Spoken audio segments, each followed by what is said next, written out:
요한복음 9장 24절부터 41절입니다. 오늘 본문의 배경이해입니다. 선천적 시각장애를 가진 자가 고침받은 이후 종교 지도자인 바리새파 사람들의 신문 과정이 이어집니다. 먼저 바리새인들과 고침받은 자의 대화가 등장하고 다음으로 예수님과 고침받는 자의 대화가 이어지고 마지막으로 예수님과 바리새인과의 대화가 등장합니다.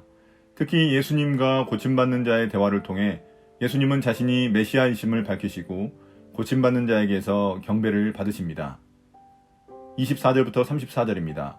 바리새인들의 두 번째 신문. 바리새파 사람들은 눈 멀었던 그 사람을 두 번째로 불러서 말하였다. 영광을 하나님께 돌려라. 우리가 알기로 그 사람은 죄인이다. 그는 이렇게 대답하였다. 나는 그분이 죄인인지 아닌지는 모릅니다. 다만 한 가지 내가 아는 것은 내가 눈이 멀었다가 지금은 보게 되었다는 것입니다. 그래서 그들은 그에게 물었다. 그 사람이 네게 한 일이 무엇이냐? 그가 네 눈을 어떻게 뜨게 하였느냐? 그는 대답하였다. 그것은 내가 이미 여러분에게 말하였는데 여러분은 고지 듣지 않았습니다. 그러면서 어찌하여 다시 들으려고 합니까? 여러분도 그분의 제자가 되려고 합니까? 그러자 그들은 그에게 욕설을 퍼붓고 말하였다. 너는 그 사람의 제자이지만 우리는 모세의 제자이다. 우리는 하나님께서 모세에게 말씀하셨다는 것을 알고 있다. 그러나 그 사람은 어디에서 왔는지 우리는 알지 못한다. 그가 그들에게 대답하였다. 그분이 내 눈을 뜨게 해주셨는데도 여러분은 그분이 어디에서 왔는지 모른다니 참 이상한 일입니다. 하나님께서는 죄인들의 말은 듣지 않으시지만 하나님을 공경하고 그의 뜻을 행하는 사람의 말은 들어주시는 줄을 우리는 압니다. 나면서부터 눈먼 사람의 눈을 누가 뜨게 하였다는 말은 창세로부터 이제까지 들어본 적이 없습니다. 그가 하나님께로부터 오신 분이 아니라면 아무 일도 하지 못하셨을 것입니다. 그들은 그에게 말하였다. 네가 완전히 죄 가운데서 태어났는데도 우리를 가르치려고 하느냐? 그리고 그들은 그를 바깥으로 내쫓았다. 바리새인들은 다시 눈멀었던 사람을 소환해 자신들의 주장을 인정하라고 강요합니다. 예수님을 죄인으로 인정하라는 것입니다. 예수님이 자신들의 안식일을 어겼기 때문입니다. 답정너처럼 그에게 정해진 답을 강요하지만 그는 자신이 아는 것을 다시 반복해서 대답합니다. 그러면서 이렇게 계속 묻는 것 자체가 당신들도 예수님의 제자가 되려고 하는 것 아니냐며 용감하게 그들을 조롱합니다. 그러자 종교 지도자들은 그에게 욕을 퍼붓으며 자신들은 모세의 제자라고 주장합니다. 그들의 말처럼 그들이 모세의 제자라면 모세의 율법을 따라야 하는데 그들은 오히려 공정한 재판에 대한 율법을 어기고 있습니다. 솔직하게 고백하는 눈멀었던 자에게 자신들의 주장을 강요하고 있기 때문입니다. 한편 고침받은 자는 예수님이 하나님에게서 온 분이 아니라면 이런 기적이 일어날 리가 없다고 고백합니다. 하나님은 죄인이 아닌 경건한 자의 말만 듣는 분이시니 예수님 역시 하나님에게서 온 것이 맞다고 말합니다. 마치 그가 종교 지도자들을 가르치고 있는 듯한 모습입니다. 이에 종교 지도자들은 그가 죄 때문에 눈이 멀었던 자였음을 확인시켜주며 자신들을 가르치려 한다는 명목으로 그를 내쫓았습니다. 35절부터 41절입니다. 고침받는 자가 쫓겨난 이유. 바리새파 사람들이 그 사람을 내쫓았다는 말을 예수께서 들으시고 그를 만나서 물으셨다. 네가 인자를 믿느냐? 그가 대답하였다. 선생님, 그분이 어느 분입니까? 내가 그분을 믿겠습니다. 예수께서 그에게 대답하셨다. 너는 이미 그를 보았다. 너와 말하고 있는 사람이 바로 그이다.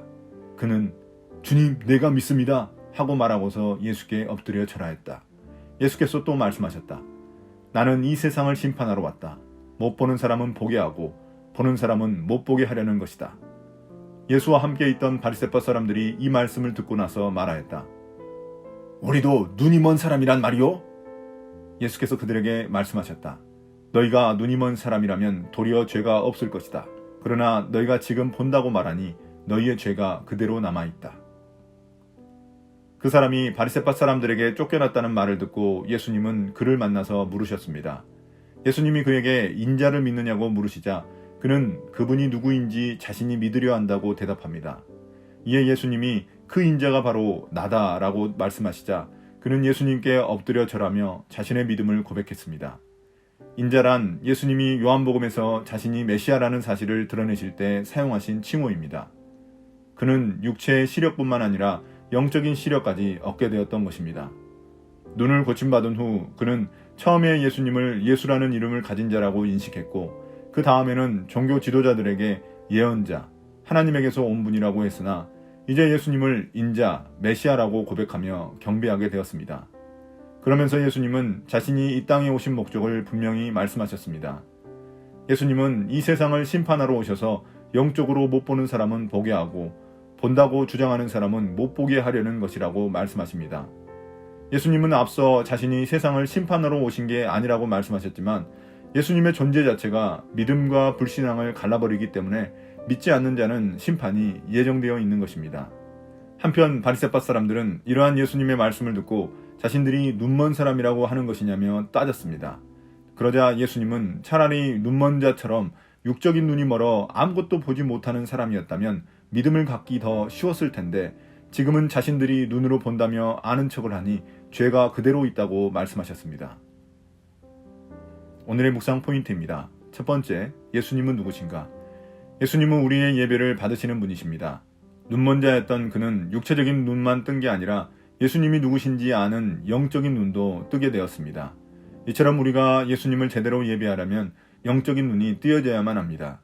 예수님이 내 삶의 욕구를 채우는 메시아가 아닌 진정한 구원자가 되시려면 우리의 영적인 눈을 떠야만 합니다. 두 번째, 나는 누구인가? 바리새파 사람들은 증거가 차고 넘치는데도 자신들의 선입견과 편견으로 예수님을 바라보지 못했습니다. 심지어 답을 정해놓고 그 답에 자신들의 증거를 끼워 맞추려 하다 보니 율법도 어기게 되었습니다.